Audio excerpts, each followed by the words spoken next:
Estamos aqui direto do Centro de Negócios RJ+, da Associação Comercial do Rio de Janeiro. Hoje a gente vai fazer uma conversa sobre os impactos da guerra para a economia aqui no Brasil, no Rio de Janeiro. O que está acontecendo? Até que ponto você deve se envolver nessa discussão e se preocupar com relação aos seus negócios do que está acontecendo, da guerra que está acontecendo no Irã? Que impacto isso terá na sua operação? A gente está aqui com o Dr. Guilherme Vinhas e a gente vai conversar bastante com esse especialista em energia sobre esse tema. Fica aí.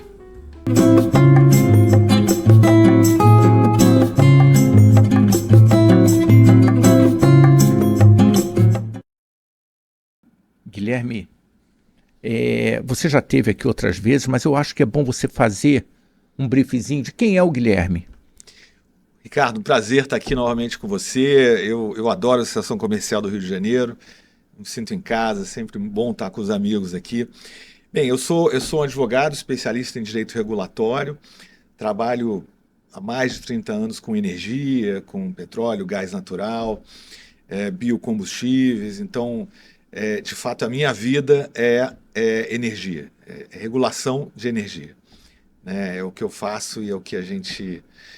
E além de tudo, é um setor muito importante aqui para o Rio de Janeiro, né? O gás natural, assim como o petróleo, são fundamentais para a receita do Estado, dos municípios do Rio de Janeiro, enfim.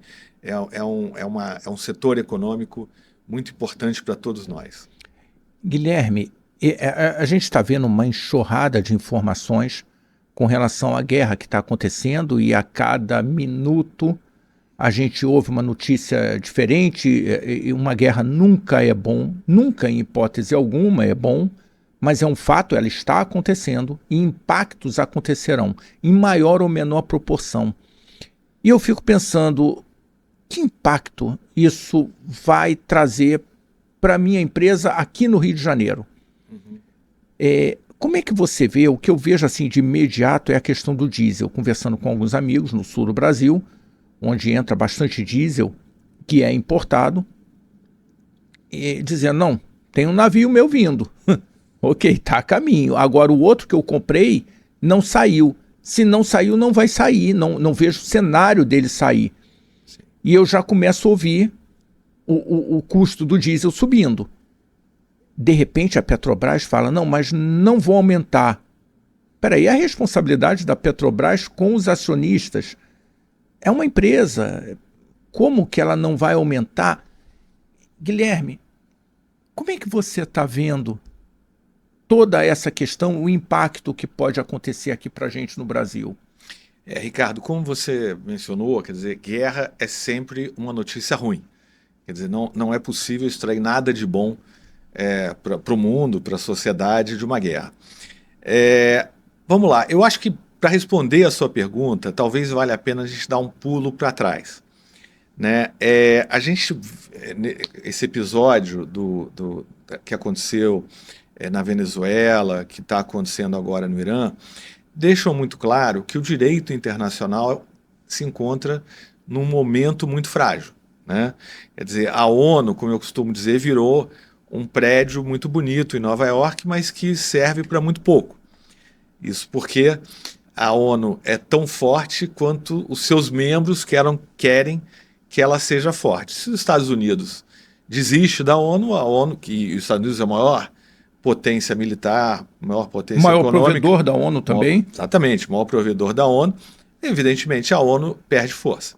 Então, a gente vê movimentos como esse, como lá o sequestro do Maduro, que era uma ditadura horrorosa, que não devia existir, mas também é um erro você ir lá e, na força bruta, sequestrar o sujeito. Como dizia o meu avô, um erro não justifica o outro. Não justifica o outro.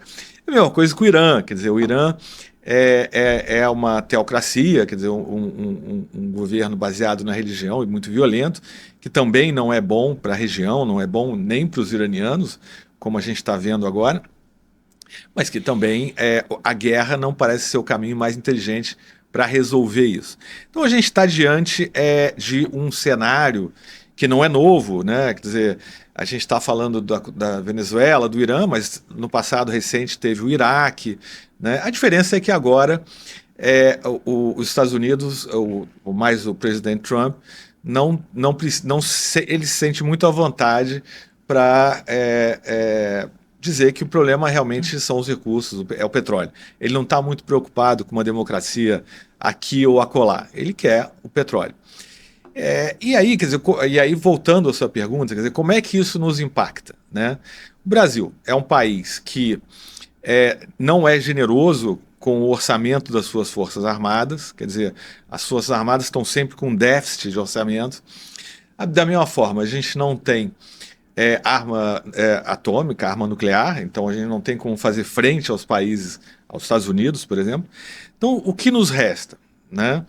O que nos resta, na minha opinião, é investir no livre comércio. E vou explicar. Existe um trabalho de um norte-americano chamado Eric Gartsky, chamado A Paz Capitalista. O que esse cientista político defende? Ele defende que quando os países têm livre comércio, os países têm interdependência econômica e tem também um ambiente de negociação estável, em que há a possibilidade de negociar de forma justa e equilibrada, tanto em relação às partes como em relação à sociedade onde acontece essa negociação. Não há incentivo para a guerra, ou seja, os custos econômicos e políticos de uma guerra são maiores do que os eventuais benefícios.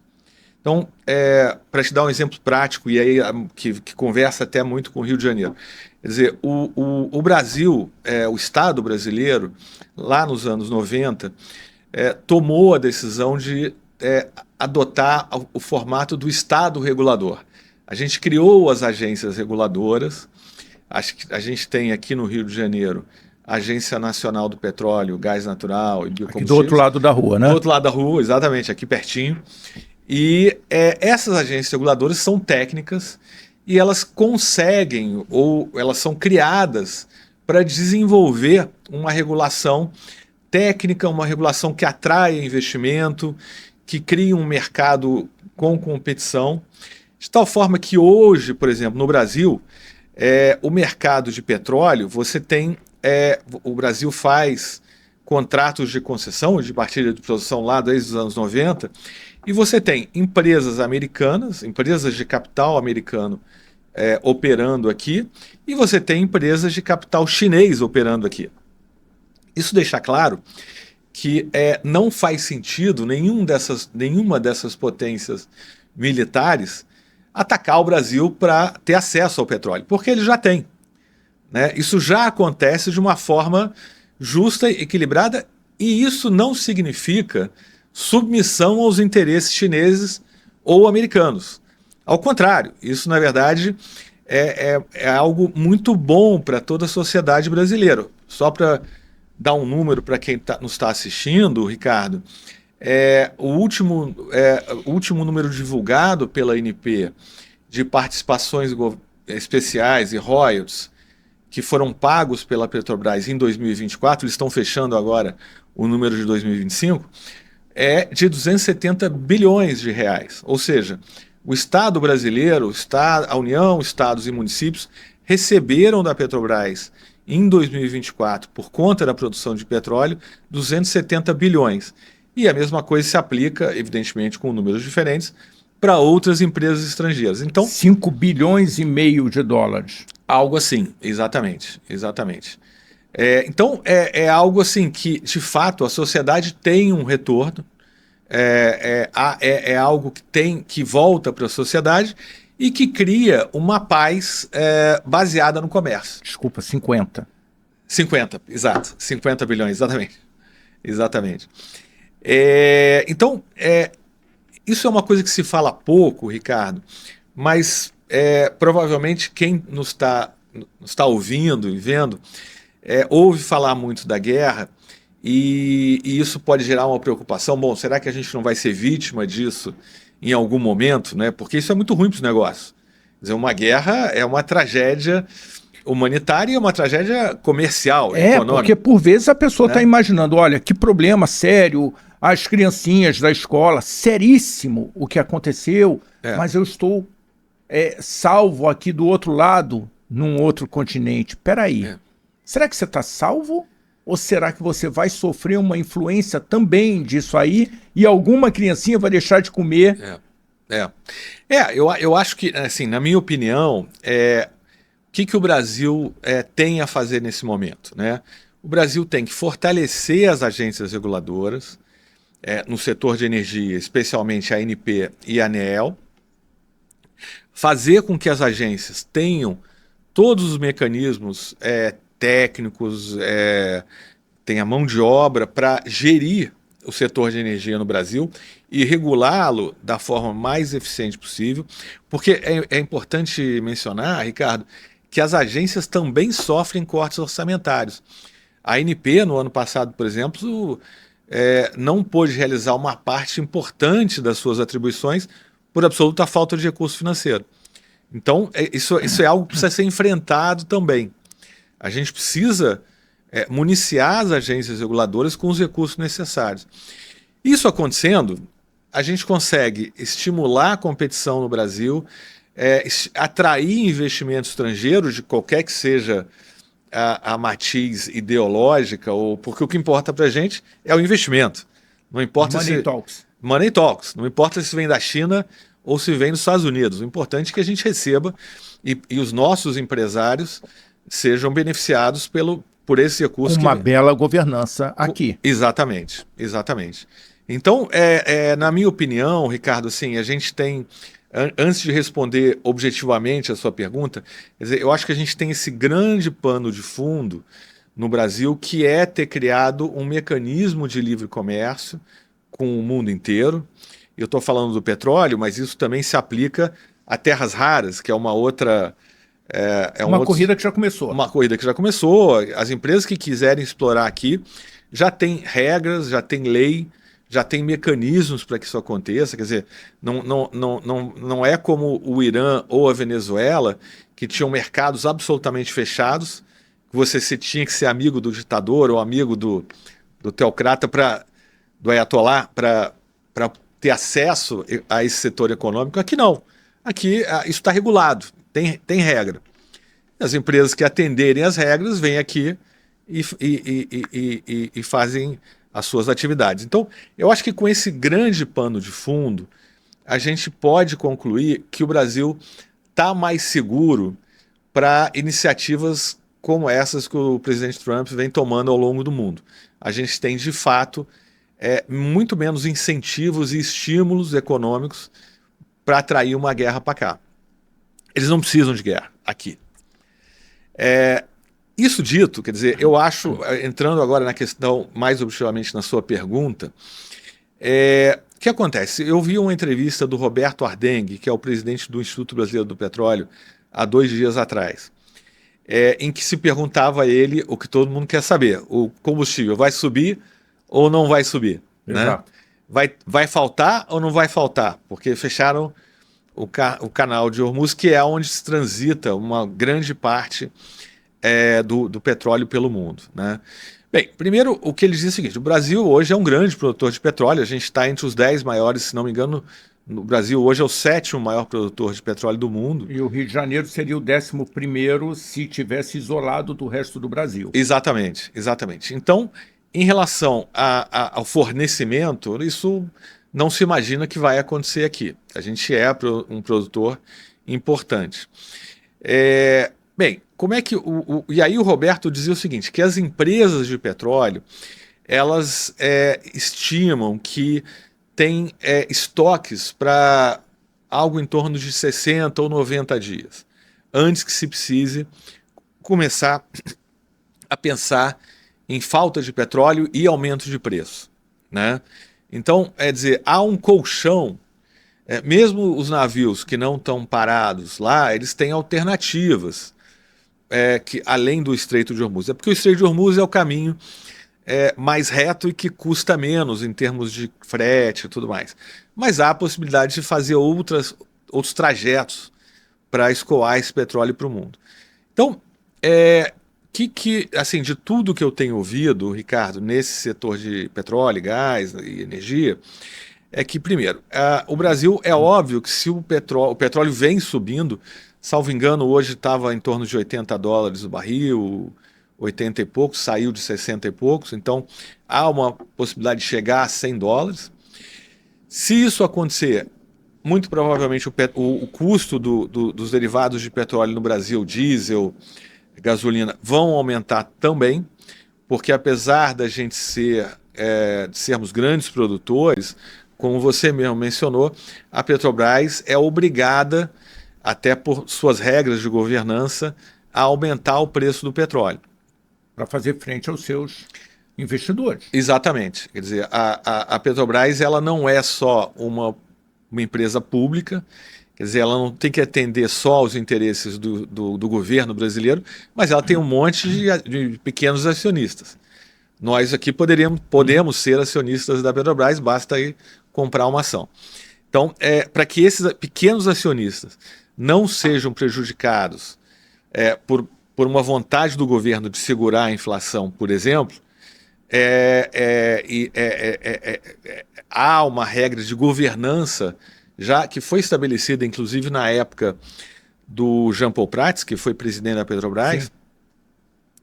Há uma regra de aumento de preços em determinadas condições. Então, é possível que isso venha a acontecer num futuro próximo. Não acho que a gente está ainda nesse momento.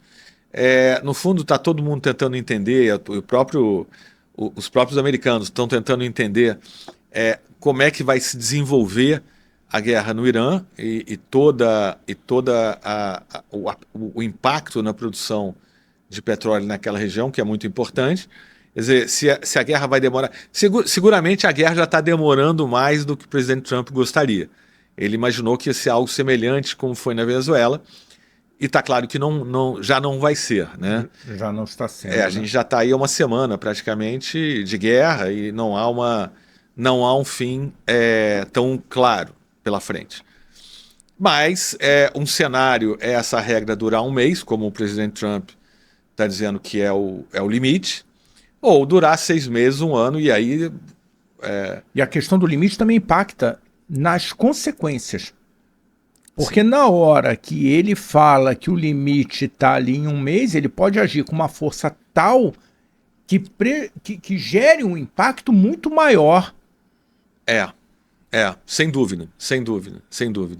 Não, e Ricardo, esse impacto muito maior pode causar o quê? A gente está num ano em que a gente vem discutindo, isso tem um impacto direto para quem está nos ouvindo, para as médias, pequenas e até grandes empresas estabelecidas no Rio de Janeiro, que são os juros, né? Então, a próxima reunião do Copom se cogita que vai baixar 0,5 ponto. Né? A expectativa, segundo alguns economistas, é que baixasse algo entre 2% e 3% até o final do ano. Se a gente tem um alongamento dessa crise, como você está mencionando, com a possibilidade de aumento de combustível, né? O Brasil, todo o transporte de carga no Brasil é modal rodoviário. Quer dizer, o aumento do diesel... transporte de passageiros, né? E passageiros, exatamente. Então, se isso acontece, pode ser que o Banco Central queira não baixar tanto os juros para conter uma eventual inflação. E isso acaba tendo um impacto em toda a economia e muito mais ainda. Então não é só, Guilherme, quem possivelmente utilize diesel. Uma empresa que tem lá seus geradores e que diesel faz parte dele entrar no horário de ponta, trazendo aqui para o nosso dia a dia, né? Dele entrar com os geradores para cobrir o horário de ponta, ou ele tem a frota da empresa em caminhonetes a diesel, ele falou, opa, isso vai impactar, eu sou um Lalamove, eu rodo pra caramba com diesel, isso vai impactar. Sem dúvida. Quer dizer, é para além disso que você está dizendo. Isso pode gerar um efeito na questão da taxa de juros, que 0,5% no meu modo de ver, meu modesto modo de ver, é muito pouco para o volume que é a taxa de juros hoje no Brasil, porque investir, se eu tenho uma Selic a 15%, sem dúvida. O americano pergunta muito, mas vocês trabalham para quê? Não entendi, me explica de novo. Não, amigo, vamos tomar uma cervejinha? Eu acho que vale aquela piada, né? Vamos tomar uma cervejinha, não tem explicação, a gente gosta, é o espírito olímpico, a gente continua. Então, isso pode gerar um impacto em toda a economia novamente, o que me assusta demais, porque a gente não está vivendo hoje no Brasil um momento bom da nossa economia. O reflexo, com todos os padres que eu converso, é um reflexo muito ruim. Não é ruim do Rio de Janeiro, é ruim no Brasil. Os negócios não andam razoáveis. Não é que eles não andem bons, eles não estão razoáveis. Então, esse impacto de uma guerra que a gente olha e fala, puxa, gente morrendo, que peso, que horrível, que pavoroso. Peraí, mas pode afetar aqui, pode ter mais gente desempregada aqui. Sem dúvida, sem dúvida. A gente parece algo muito distante, mas não necessariamente é. A gente não está imune aos efeitos colaterais dessa guerra. E eu acho que para a gente, de novo, eu não acho que vai faltar, porque, na verdade, Ricardo, eu conversava há pouco tempo com um advogado também especialista em energia lá na Espanha, e ele falou o seguinte, o risco na Europa é faltar energia, né? É faltar petróleo, faltar gás natural. Tudo bem que agora a demanda é maior no inverno, eles estão saindo do inverno. Eles têm um problema mais grave do que o nosso, né? A gente não tem o inverno que eles têm. Exatamente, exatamente. Então, mas lá o risco é faltar mesmo. A gente não. Não há possibilidade de faltar combustível no Brasil. Isso não acontece. O nosso risco é a inflação. O nosso risco é a inflação. Isso gerar uma alta, a guerra gerar uma alta nos combustíveis, gerar inflação, e o Banco Central, para conter a inflação, manter ou até mesmo aumentar os juros, né? Isso seria uma tragédia para os nossos negócios, né? É como você diz, a economia hoje ela está deprimida pelo problema dos juros. Não faz sentido você pegar R$1.000 e botar em renda fixa, é muito melhor do que você empreender R$1.000. Arriscar. Né? É lógico. Então, de fato, esse é um problema, e é um problema colateral que a gente pode ter. A gente vinha caminhando, ou vou ser otimista aqui, a gente vem caminhando para baixar juros, como eu disse, a expectativa, há um senso comum aí no mercado de que algo entre 2% e 3% pode baixar esse ano. Na minha opinião, poderia ser até mais, porque a gente deveria ser até mais. Mas, enfim, 2%, 3% já ajuda, mas, havendo uma inflação, isso pode não acontecer. Então, o 0,5% que vai acontecer na próxima, isso aparentemente está dado. Então, a não ser que ocorra um fato extraordinário que a gente não tenha controle, mas aparentemente o Copom vai baixar 0,5% na próxima reunião, mas o resto está ainda em suspenso. Quer dizer, Guilherme, o Brasil tem feito um trabalho bem bacana na questão das energias renováveis. É lógico, falta muito conhecimento. A fotovoltaica, que é o que está na mente de todo mundo, é muito bacana, mas ela não resolve o problema do Brasil, que é o horário de ponta. Sim. Esse é o nosso problema. Simplesmente porque na hora que ela para de gerar, é a hora que você precisa de energia, vai abrir a geladeira da sua casa, vai ligar o ar-condicionado. Ei, cadê a energia? Exato. Ela te enganou. Você está pagando menos, mas você está gerando um custo para o sistema monstruoso, porque precisa ter as usinas térmicas para poder gerar essa energia. Exato. Embora esse trabalho muito bem feito esteja em curso da transição energética, a nossa base lá nos transportes é o diesel, como você muito bem falou, e o nosso diesel é importado, não é isso? Exato, uma grande parte, inclusive, da Rússia. Então, olha aí um problema que afeta todo mundo, porque se o meu colaborador não chegar na empresa, opa, olha que problema. Exato, Ricardo. Assim, o Brasil, como você bem disse... Será que a gente não tem que dar uma acelerada maior nessa história para a gente sair desses riscos? A pedra está cantada. O Brasil, eu venho acompanhando... há 2 anos atrás eu escrevi um livro chamado Fundamentos da Transição Energética. E aí, naquele momento, eu estudei muito transição energética, energias alternativas, energias renováveis, petróleo, gás natural. E qual é a conclusão que eu cheguei no meu livro? É que não tem uma bala de prata. Sim. Né? Você não vai resolver hidrogênio verde, por exemplo. Hidrogênio verde é muito bacana, só que não existe. Né? Você tem que criar toda a infraestrutura, quer dizer, não é algo factível. Para a nossa vida real hoje, se você quer transportar carga, é diesel. Né?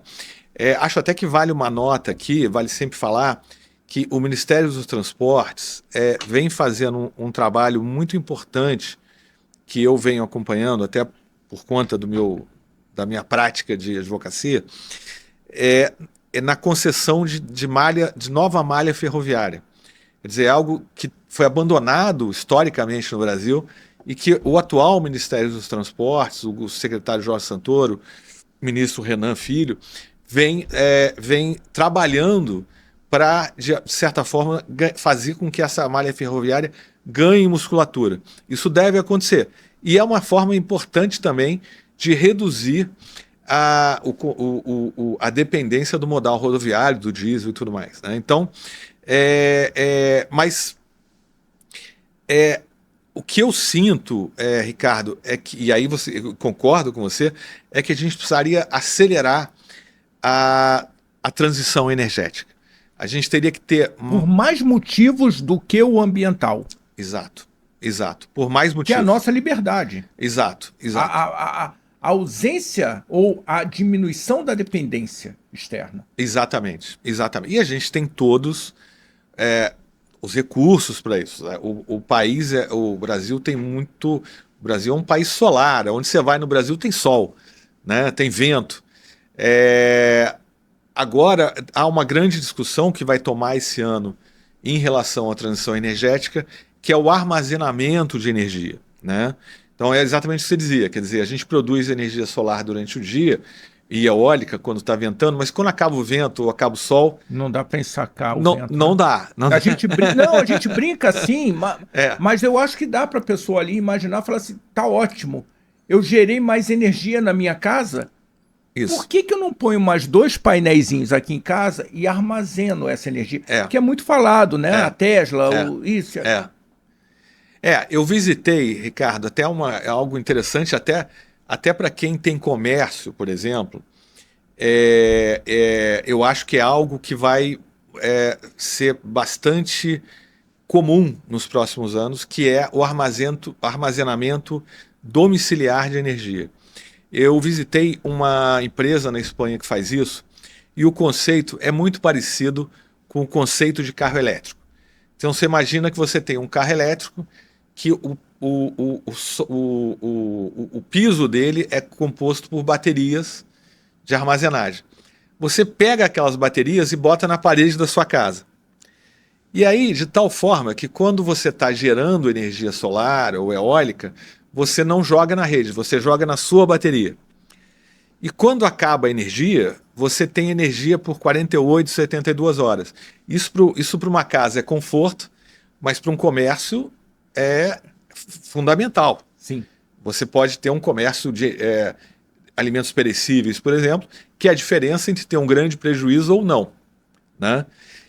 Isso na Europa... Eu vou te dar um exemplo, desculpa. Aham.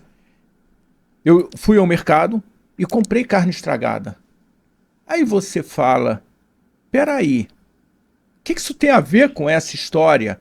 Uhum. Será que ele não teve falta de energia porque é um supermercado conceituado, bom e que a gente não vê isso acontecer normalmente? E voltei lá para trocar a carne estragada e as pessoas com toda boa vontade abriram o segundo, o terceiro, o quarto, falou, doutor, você não quer o crédito? Eu falei, não quero crédito, porque eu não tenho fidelidade a um supermercado, eu posso ir a outro amanhã. Então eu escolhi outra coisa. Sim. Será que não era isso? O quanto de prejuízo, porque certamente é uma questão de resfriamento dessa carne, Sim. e que pode ter sido uma coisa dessa. Sim. De repente você está aí, imaginando assim, tá, o que isso tem a ver comigo? Como é que está a sua massa na padaria? Como é que está a carne do restaurante da sua empresa que, de repente, por falta de energia, que não é muito comum, mas também não deixa de acontecer, como é que acontece? Como é que vai ser no futuro? Exato. O futuro, Ricardo, o futuro, como que já chegou na Europa, são pequenos comércios, pequenas empresas, empresas médias, terem essas baterias que, como eu disse, é o mesmo princípio do carro elétrico. É como pegar a bateria do carro elétrico e grudar na parede e transformar aquilo numa bateria para o seu negócio. Então você vai gerar, quem tem a possibilidade, vai gerar solar a custo baixo ou zero e vai armazenar na sua bateria. Então, muito mais do que um conforto que você pode ter. Isso, as pessoas estão comprando isso para casa hoje em dia na Europa. Mas aí é muito mais uma questão de conforto. Você vai ficar com energia, aconteça o que acontecer. No comércio, como a gente está dizendo, é uma questão financeira. Você gera. Isso pode ser a diferença entre um grande prejuízo ou não, como eu disse. E isso está muito perto de acontecer. Essa é a discussão que a gente vai ter ao longo desse ano na transição energética no Brasil. Quer dizer, como regular. E eu estou falando de armazenagem em pequenos volumes. Pequenos volumes, mas vai se discutir no Brasil armazenagem em grandes volumes. Quer dizer, como se pegar um parque eólico no norte do Brasil, por exemplo, e transformar, em vez de se jogar na rede em momentos que eventualmente não há demanda. E tem um problema de queda, que foi o último apagão que tivemos, foi esse excesso de geração. Exato. Você tem um excesso de geração no momento em que está usando menos e uma falta de geração quando a demanda aumenta. Né? Então, como resolver isso? Bateria. Né? Você vai ter parques conectados a uma grande bateria, e isso não é novo. Isso é novo no Brasil, mas isso já acontece nos Estados Unidos, na Europa e tal. Então, no Japão, bastante. Então, você vai ter formas de armazenagem. E para quem está nos ouvindo, o mais interessante é a possibilidade, especialmente para quem pode gerar energia solar em casa ou no seu negócio, tem telhado, é a possibilidade de armazenar e ficar absolutamente seguro de que não vai faltar por um período razoável. Quer dizer, você pode colocar a bateria para 24, 48, 72 horas, enfim. É parecido com o que a gente fazia há algum tempo com os computadores, com os desktops, e ainda fazemos, que você tem ali um no break. Um no break. Exato. A diferença é que ele vai ter isso para casa dele. Exato. Mas o que você está falando é uma coisa muito interessante, porque eu costumo dizer que o imprevisto só acontece quando você não prevê ele. Tá. Existem vários fatores na vida que você pode contingenciar. Então, na sua operação, no seu negócio, para aquele supermercado, definitivamente aquilo ali foi um problema. Sim. Porque também de forma responsável, o responsável pelo açougue falou, cara, não me traz mais nenhuma que estão todas com problema. Manda tirar todas do freezer. Sim. O supermercado perdeu venda. É sabido que possivelmente ele vai trocar com o fornecedor, mas ele perdeu venda. A falta de disponibilidade. Além da questão. Como acontece no nosso negócio? Além da questão reputacional, né, Ricardo? É provável que você não volte naquele supermercado. Você perde um pouco a segurança de que o produto vai estar armazenado de forma adequada. Né? Então, quer dizer, a perda vai muito além. Eu acredito que é exatamente o que você falou. Eu acho que a gente está chegando no setor de energia. A gente está chegando no momento, eu estou acompanhando isso, essa questão da armazenagem muito de perto, porque é interessante para os meus clientes. A gente tem demanda muita consultoria sobre isso. Falta regulação com relação a isso? Falta regulação, a gente está, na verdade, há no Congresso um projeto de lei que é para regular exatamente a armazenagem de energia. Então é algo que a gente está acompanhando e depois vai ter que ser, a ANEEL vai ter que regular isso na esfera infralegal. Mas é um tema absolutamente interessante e importante, porque isso, inclusive, pode ter impacto nos preços, né? Quer dizer, se você começar a pagar menos por energia, se você começar a ter uma segurança maior de que a energia vai estar lá, que você não vai ter prejuízo, como hoje, infelizmente, acontece, você cria uma estabilidade que em última análise, gera a possibilidade de você reduzir os preços sem perder margem, né? Então, eu acho que nesse tema da transição energética, a armazenagem de energia e assim, eu estou falando de regulação, Ricardo, de grandes volumes, porque hoje você já tem, quer dizer, é muito provável que o custo ainda seja alto e que vá cair, como já caiu em outros lugares do mundo, mas hoje você já tem a possibilidade de comprar uma bateria, digamos assim, residencial ou para o seu pequeno negócio e colocar lá, né? Isso já é possível, né? São baterias inteligentes enfim, que conseguem... A depreciação é muito baixa, né? É muito baixa, é muito baixa. É muito baixa. Então, assim, isso já é absolutamente possível e não depende de regulamentação. A regulamentação que eu estou mencionando é para grandes volumes, né? Para os parques eólicos, para os parques solares e tudo mais, né? E acho que isso é algo... É como o painel solar, né? O painel solar, há muitos anos atrás, era algo extremamente caro e que para muita gente não fazia sentido. Hoje em dia, energia solar, para quem pode ter, quem tem a possibilidade de instalar os painéis solares vale muito a pena. Quer dizer, se tornou um equipamento que não é muito caro e que o benefício é muito grande. Então, a bateria está nesse caminho. Provavelmente... Nisso aí a gente sai do risco do diesel, porque na hora que você tem os geradores a diesel para gerar estabilidade energética, e eu vou chegar lá no data center, não pense o senhor que nós vamos parar aqui no pequeno negócio, você tira um gerador a diesel com um monte de partes móveis e põe uma bateria. Bom, qual é a diferença que tem do gerador para a bateria? Primeiro é o preço. Sim. A bateria, para a mesma capacidade, vai ter um preço bem maior.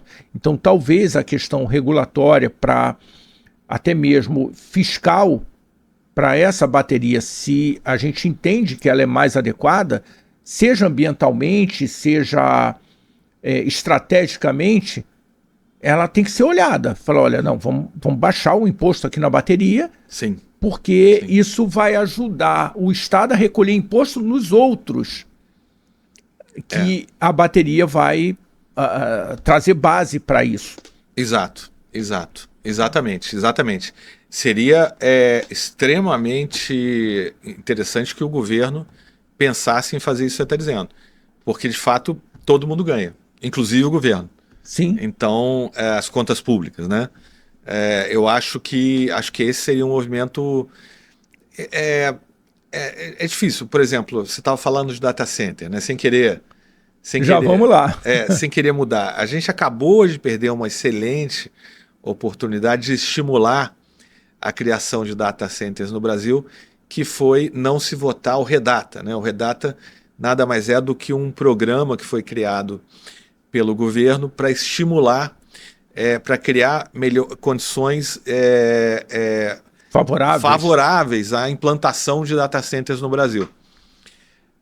Eu até acho que o REDATA podia ter sido o programa podia ter sido melhor. Por exemplo, eu acho que o gás natural é algo que tem que se estimular. O gás natural, na minha opinião, é o combustível da transição, porque dentre os combustíveis fósseis, né, em relação a gasolina, diesel e tudo mais, querosene e tudo mais, é o que menos gera emissões de gases de efeito estufa. e o Brasil, o Rio de Janeiro, tem muito gás natural. Com uma vantagem, sem te cortar, que ele vira com a mesma molécula o biometano no dia seguinte. Exato. Então, Exato. zero de dor, zero de mudança de equipamento. Exato. Exatamente. Exatamente isso. Exatamente isso. Quer dizer, Você faz um upgrade fácil, só ter a disponibilidade do biometano. Tem disponibilidade, então pode substituir. Ou misturar. Ou misturar. Então você... E hoje há muito investimento na produção de biometano, né? Quer dizer, Sim. Eles são intercambiáveis de fato. Então, eu acho que hoje você tem... O que o data center precisa para existir?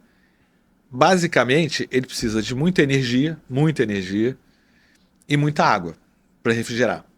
O Brasil tem isso em abundância, né? O Brasil, e quando eu falo de muita energia, quer dizer, o ideal é que seja muita energia estável e com baixas emissões. Sim. Então, é do gás natural, podemos falar de gás natural, podemos falar de energia solar, hidrelétrica, eólica, porque também você tem que imaginar que as empresas, por exemplo, uma grande empresa que tenha um data center, como, sei lá, grandes empresas globais, Google, Amazon, elas têm um programa de redução das emissões de gases de efeito estufa. Até porque isso hoje tem valor financeiro nos mercados de capital e tal. Não é só imagem. Não é só imagem. Reputação. Não é só imagem. E por que não é só imagem, Ricardo? Só fazendo um parênteses aqui, porque, na verdade, não é que essas empresas são boazinhas. Elas não estão querendo salvar o planeta. Não é só isso. Não é só isso. Elas podem até ser. Elas podem até querer salvar o planeta também, o que é ótimo. Mas se não tiver o dinheiro na mesa... Não dá. Não tem milagre. Não dá. E o que acontece é que as legislações tendem a ser cada vez mais restritivas em relação aos combustíveis que mais emitem gases de efeito estufa. Então, se você não tiver uma estratégia de longo prazo para diminuir a redução desses combustíveis fósseis, que são grandes emissores, como carvão, né? Muito provavelmente o seu negócio vai ficar inviabilizado dentro de alguns anos, ou de algumas décadas. E aí você, evidentemente, se você não conseguir demonstrar que isso não vai acontecer, você não consegue atrair investimento para a sua empresa.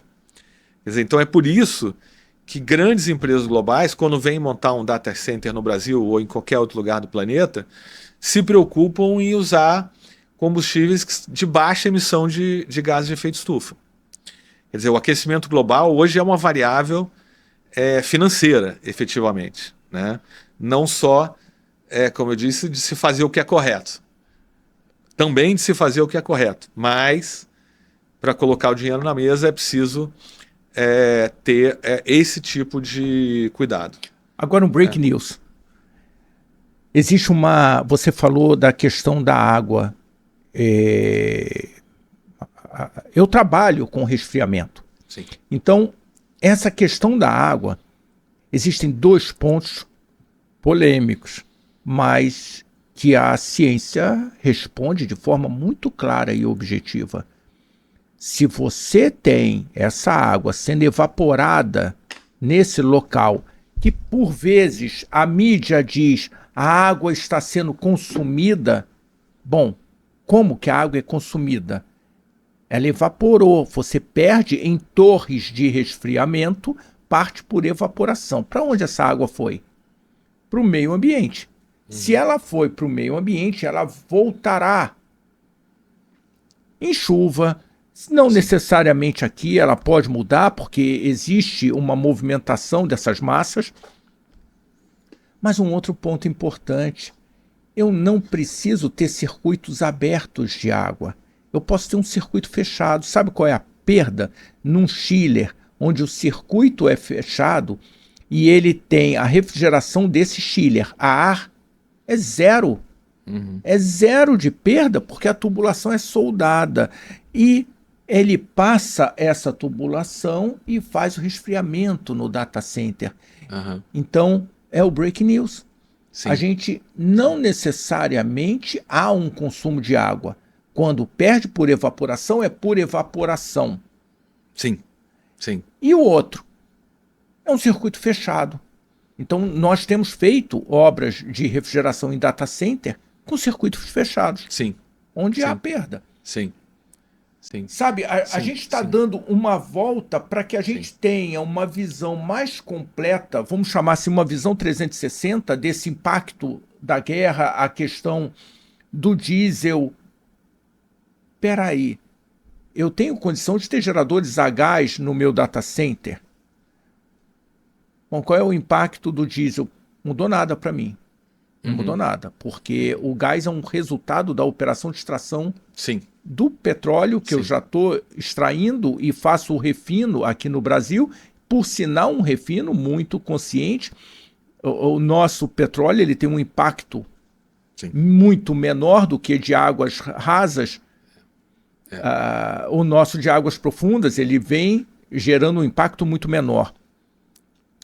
E, Guilherme, quando você tem toda uma indústria, a gente só está sentado nessa cadeira e acha ela fofinha, e até mesmo esse dead cat aqui, para que componha o microfone, tem petróleo nisso tudo. Nós não vivemos desconectados do petróleo, e se a gente falar para, não vai parar. Também não adianta a gente ir para um outro lado completamente diferente. Esse problema do diesel vai gerar um... Mas se você é uma empresa de ônibus, por que você não está avaliando, como a Gás Verde fez, por exemplo, um belo exemplo? Eu tive lá na Equipo, que é um dos maiores distribuidores Scania da América Latina, com uma fila a perder de vista de caminhões pesados a gás, para atender a Gás Verde. Opa! Então, não é um imaginário do Ricardo e do Guilherme. A parada funciona. Por que não funciona na sua empresa? Não, e Ricardo, esse exemplo que você deu é muito bom, né? Que você está falando da Gás Verde, que está substituindo caminhões a diesel por caminhões a gás. A Gás Verde, ela sabe que é possível que daqui a 10 anos, alguns lugares que os caminhões dela vão hoje, não vão poder ir se estiverem usando diesel. Então também é aquele exemplo anterior que eu disse, né? Quer dizer, a transição energética, primeiro, é uma transição, a gente não pode acabar com a produção de petróleo no curto prazo. Isso é um processo. Não sei nem se no médio a gente consegue. Também não, eu acho que não. Mas, de fato, é um processo gradual, mas é um processo que está acontecendo, né? E as empresas que não se prepararem vão perder a oportunidade. Então, por exemplo, uma empresa, daqui a 10 anos, provavelmente a gente vai estar discutindo assim, pô, que loucura, né? Aqui no meu bairro eu passava caminhão a diesel há 10 anos atrás. Agora é só elétrico, ou só biogás. Não, mas isso antigamente podia. Era uma poluição danada, né? Pode ser que daqui a 10 anos a gente esteja discutindo isso. Aquela poeirinha, a gente está falando de Euro 6, né? Exatamente. Aí você passa a mão no final do dia no móvel da casa e fala assim, pô, a secretária não está fazendo o que tinha que fazer. Exato. Porque olha como é que o meu dedo está preto. Exatamente. E ela tá, coitada. E o que vai acontecer? As empresas que não investiram no biogás ou que não investiram na eletrificação não vão estar lá, porque isso já vai estar proibido. Então, quer dizer, é o que eu dizia. As grandes empresas vêm investindo na transição energética, não só porque é o correto a se fazer, o correto é de reduzir as emissões de gases de efeito estufa, mas também porque elas sabem que as suas atividades vão sofrer severas restrições no futuro se elas não se adequarem a essa nova realidade. Deixa eu dar uma fugidinha aqui. Você sabe que no outro dia eu fui na Floresta da Tijuca, eu amo natureza. E aquilo é lindo. É um espetáculo. Espetáculo com S parecendo X, de bem carioca. Porque não há nada igual. Não. Eu desconheço. E aqui do não lado. Não tem Yellowstone, não tem. Bom, e aí teve um dia que eu cheguei e falei, vou dar uma corridinha lá, eram umas 4 horas da tarde. Quando eu chego lá, evidentemente a cidade, graças a Deus, muito cheia de turistas. E aí o segurança falou, não, o parque está fechado. Eu falei, mas aconteceu algum acidente? Aconteceu alguma coisa? Como? E ele falou, não, nós já atingimos o volume de veículos por dia. Eu falei, mas são 4 da tarde, será que as pessoas já não foram embora, já não dá para outro entrar? E aí ele falou, não, é porque a gente limita a quantidade de carros. Aí eu percebi que tem um monte de carros desses jipes a diesel subindo. Eu falei, peraí, por que vocês não proíbem? Quer dizer, foi um pensamento, eu não fiz essa pergunta para ele, porque, coitado, não seria ele a responder isso. Sim. Por que você não determina que só carros elétricos, carros a gás ou carros movidos a etanol subam? Porque espaço tem para esses veículos. Por que não proíbe os jipes a diesel com fumaça preta? Ah, mas é permitido, porque é um veículo mais antigo. Amigo, eu estou na 2ª maior floresta urbana do mundo. Qual é o meu cuidado? Será que... Falou, bonitão do Jeep, vamos trocar. Prefeitura, vamos incentivar ele. Como é que a gente pode incentivar? Eu acho que passa por isso, né, Guilherme? Sem dúvida. Isso já vem acontecendo, tem Ricardo. Coisas simples que a gente pode fazer. Você quer ver? Tem 2 exemplos bons. Acho que assim, todas as grandes capitais, eu vivi um tempo em Madrid, e Madrid, o que Madrid fez? Madrid criou um programa chamado Madrid Central, que você só entra se você tiver um selo de sustentabilidade no seu carro. Então, veículos têm que ser Euro 5. Temos que copiar isso. Ou o veículo elétrico, ou o veículo híbrido. E mais, se você tem um veículo elétrico ou um veículo híbrido, o seu IPVA é 0 ou muito próximo de 0. Né? De tal forma que os grandes centros já não têm a poluição, não tem e aí eu estou falando muito, além das emissões de gases de efeito estufa, a fumaça mesmo, que nos dá desconforto. Né? Sim. Então isso já não acontece. E um outro exemplo também que aconteceu na Europa, quando veio na guerra da Rússia, que fez com que o preço dos combustíveis lá ficasse muito alto, os europeus criaram algumas regras temporárias por 6 meses. Então, eles estimularam, por exemplo, as reuniões virtuais, estimularam o uso de transportes coletivos, como o trem, por exemplo, ao invés de aviões. E todas essas, digamos assim, recomendações eram baseadas no consumidor, no cidadão. Quer dizer, se o cidadão se deslocasse menos, haveria menos demanda por combustível e a Europa estaria menos exposta à restrição de combustível feita pela Rússia. Isso demonstra que, na verdade, a gente é que tem que ser o vetor da transição energética. Né? A gente é que tem que mudar os hábitos,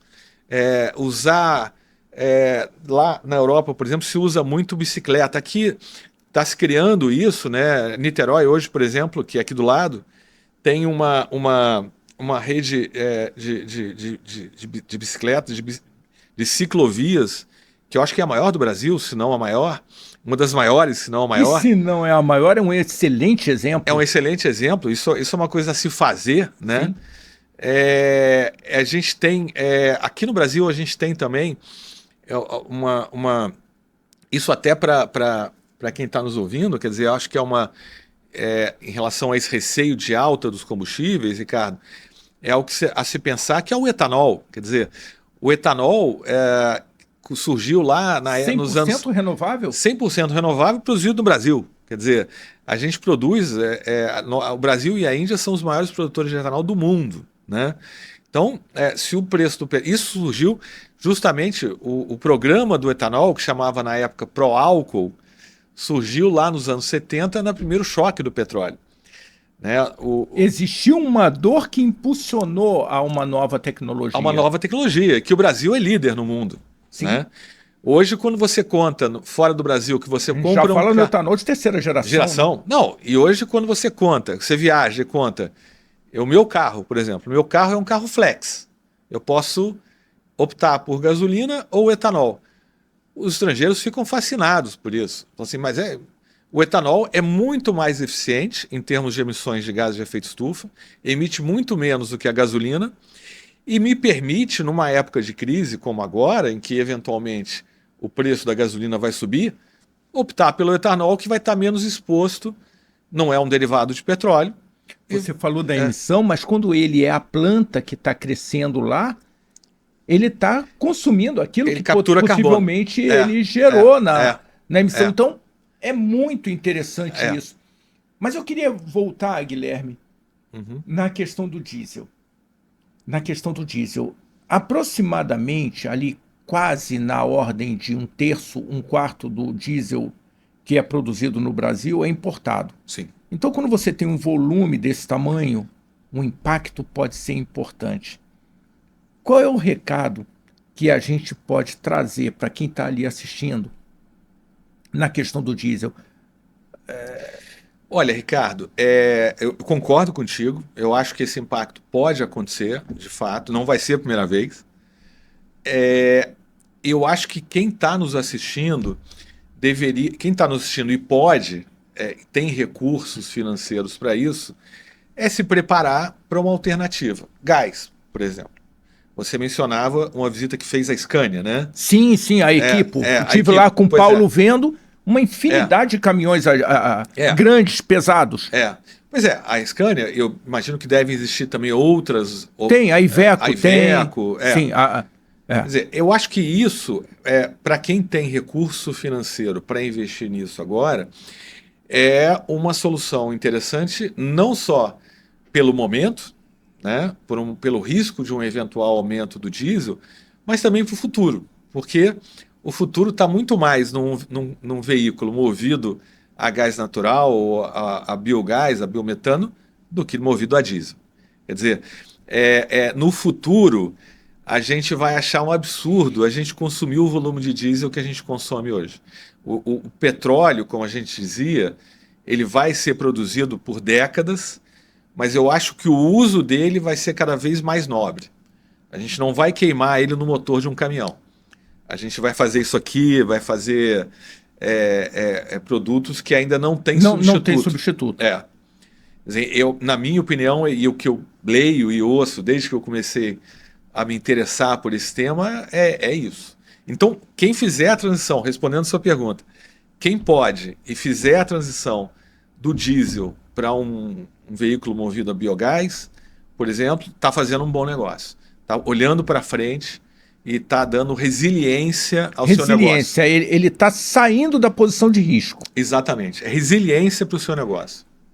Agora, qual é o recado mais difícil? É o recado para o político. A gente está entrando aí no momento político. Não se fala outra coisa nesse momento já no Brasil, embora a campanha não tenha começado oficialmente.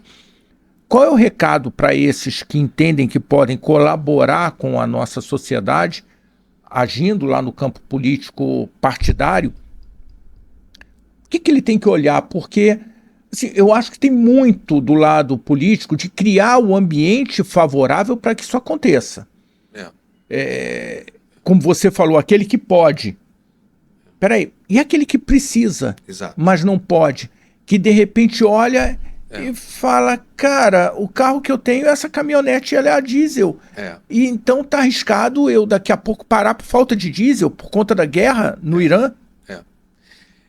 Eu acho, Ricardo... Como é que eu como amanhã? Exato. Eu acho que o recado que a gente pode... Bem, o melhor que poderia acontecer para o Brasil, primeiro, era se reduzir essa polarização. A gente tem que estar remando junto, né? Quer dizer, ficar... a cada 4 anos você... vamos para cá, vamos para lá, é muito ruim. E eu acho que você tem que acabar com essa ideologia da questão ambiental, da questão do aquecimento global. Quer dizer, e aí, por que eu digo isso? Porque, como a gente está aqui já há algum tempo falando, quer dizer, a questão de você migrar do diesel para o biogás ou para o gás natural, por exemplo, transcende a questão ambiental. É muito mais do que proteger o planeta. É proteger o seu negócio. É criar resiliência. É estratégico. É estratégico. Então, não adianta, quer dizer, governos mais à direita, como o presidente Trump, por exemplo, tendem a achar que o aquecimento global é uma grande bobagem. Outros governos mais ao centro-esquerda, veem isso com mais valor. Mas a verdade é o seguinte, que hoje o aquecimento global e todas as estratégias de mitigação são um tema econômico, não é mais um tema a se considerar ideológico. Todo mundo devia enfrentar isso e devia ver como uma questão econômica, que vai trazer resiliência não só ao planeta, mas ao seu negócio também. Guilherme, eu sempre, novamente, desculpa, eu quero que você continue a sua linha de raciocínio, mas uma coisa é você olhar para o país que você quer daqui a 40 anos, que é onde vai gerar um impacto que possa ser percebido melhor do que é percebido hoje. Hoje a gente vê as chuvas acontecendo com maior intensidade ou menor intensidade, com volumes maiores. Isso é um resultado desse aquecimento. Se nós temos uma influência maior do que 0,5%, ou se essa influência é menor, esse não é o ponto. O fato é, as chuvas estão acontecendo e causando prejuízo. Mas eu acho que o ponto importante dessa história é o amanhã, quando você está numa crise econômica. Como é que eu sobrevivo? Eu não quero pensar daqui a 40 anos se eu não tenho como pagar a minha folha no final desse mês. Eu tenho que pagar a minha folha. Então é o econômico. É o econômico. Como o Gabriel fala muito, esse tripé, o econômico, se não tiver, vira. Não, Ricardo, de novo, assim, eu costumo dizer que eu falo muito sobre aquecimento global, sobre transição energética, como você sabe, e eu costumo dizer que eu não estou preocupado em relação ao aquecimento global, eu não estou preocupado com os meus filhos por duas razões. Primeiro, porque eu não tenho filho, e segundo, porque o aquecimento global já é agora, não é daqui a 10, 20 anos. E acho que o aspecto econômico, que hoje, na verdade, é o que mais me chama a atenção, vai começar, inclusive, a afetar eleição de político. Então, por exemplo, políticos que não investem em gerar resiliência para as cidades vão começar a deixar de ser eleitos. Porque hoje é muito caro, você passa em determinadas cidades que usam os recursos públicos direito, prevendo que vai ter enchente, que vai ter as chuvas vão ser cada vez mais frequentes, que se não cuidar vai ter enchente, vai afetar comércio, vai destruir comércio, vai destruir a casa e a vida das pessoas, criando tragédias humanas e econômicas e financeiras. Quer dizer, os políticos que não estão investindo nisso vão deixar de ser eleitos, porque o cidadão comum vai perceber que a cidade, o município, que investiu em resiliência climática, faz com que a economia da cidade seja melhor, seja mais estável, as pessoas vivam melhor, não tenha os desabamentos que a gente vê acontecendo em determinados lugares. Então, assim, de novo, quer dizer, o fator econômico é o preponderante nessa conversa. Não é mais uma questão do que a gente acredita ou não acredita. É um fato, né? As coisas estão acontecendo. Sim. Então, e como tudo na vida, quer dizer, na medida em que os fatos acontecem, o efeito econômico é automático. Então eu acho, Guilherme, que o recado para o empresário que está ali assistindo, a propósito, vai lá, se inscreve no canal, aperta o sininho, senão o Nuno vai brigar comigo, cara. Se inscreve no canal, aperta o sininho para você ser informado de novos vídeos que tem e colabora. Se você tem alguma dúvida com relação, discorda ou concorda com o que eu estou dizendo, com o que o Guilherme está dizendo, discute com a gente, porque nós vamos evoluir juntos, nós vamos crescer. Eu acho que a maior limitação é a nossa falta de troca, é o que vai limitar o nosso desenvolvimento. Sem dúvida. A gente troca e aí cresce. E crescemos juntos, tanto eu quanto você, quanto o Guilherme. Você tem toda a razão. E aí, por isso que eu dizia, Ricardo, eu acho que a polarização é muito ruim. É normal a gente discordar. E é normal a gente Só que conversar. A gente precisa ouvir, a gente não pode fechar.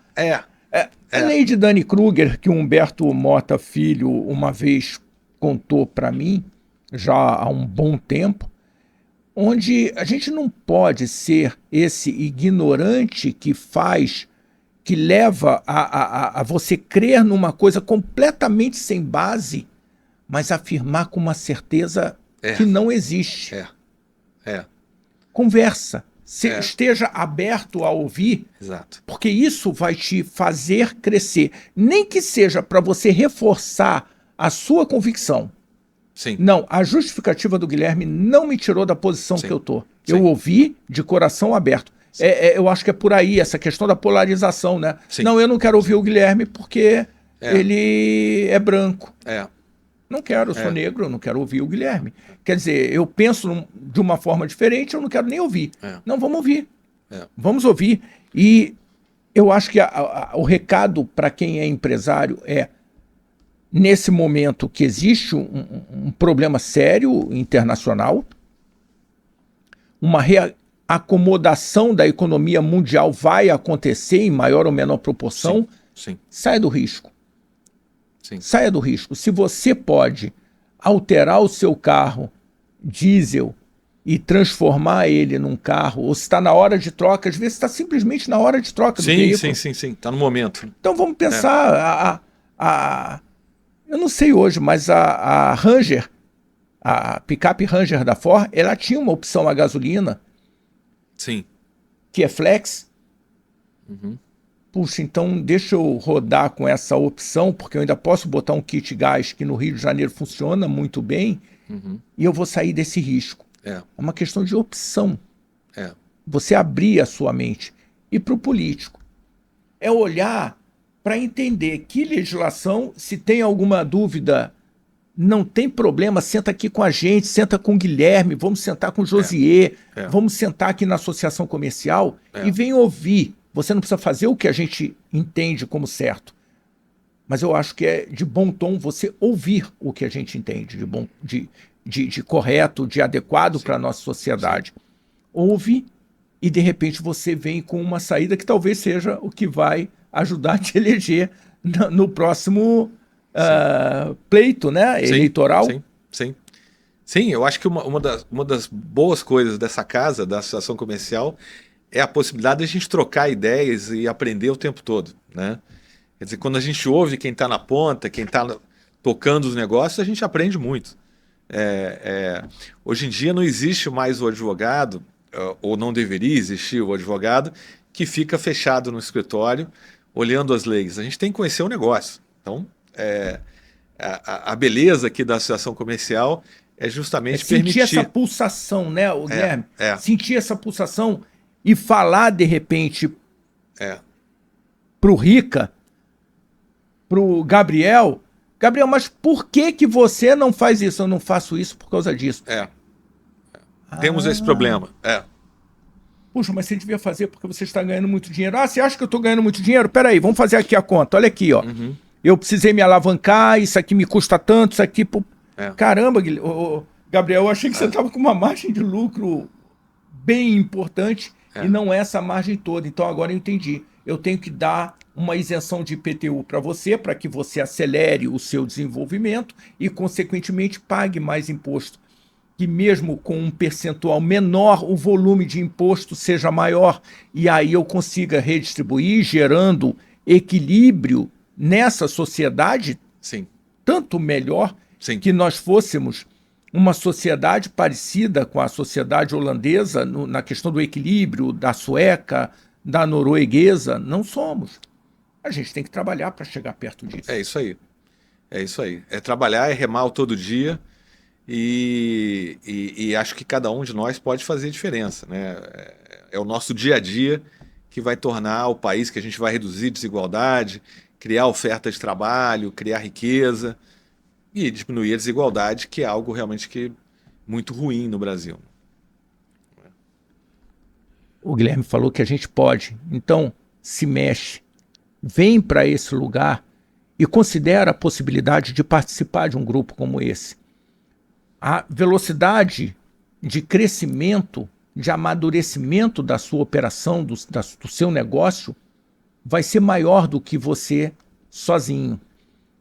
Vem para cá, junte-se, traga o seu problema, que de repente o seu problema, o Guilherme fala assim, oi, é o quê? Não, isso não é problema não, cara. Olha aqui, assim, mas se você agora mexer nisso aqui, você vai evitar o que realmente será problema daqui a 5 ou 10 anos na sua empresa. Seja o Guilherme, seja o Josier, com toda a bagagem que ele tem, o Rui Barreto, que está aqui também há muitos anos na associação, vem para cá conversar, são 23 conselhos empresariais, 23 think tanks que podem te ajudar. Pode ter certeza que você vai ter um lugar aqui, seja médico, seja padeiro, seja industrial. Vem para cá, né, Guilherme? É isso. Eu acho que é muito bom esse ambiente que a gente tem aqui de discussão e de aprendizado. Muito bom. Guilherme, brigadíssimo. Brigadíssimo. Eu acho que foi bom. Vai aliviar o coração de alguns e inquietar o coração de outros, mas isso faz parte do desenvolvimento. Exato. Obrigado pelo convite. Um prazer sempre, Ricardo. Obrigado. E você que está assistindo, fica com a gente que tem muito mais para a gente continuar conversando. Mas não esquece não, aperta lá o sininho, não perde mais tempo não e se inscreve no canal.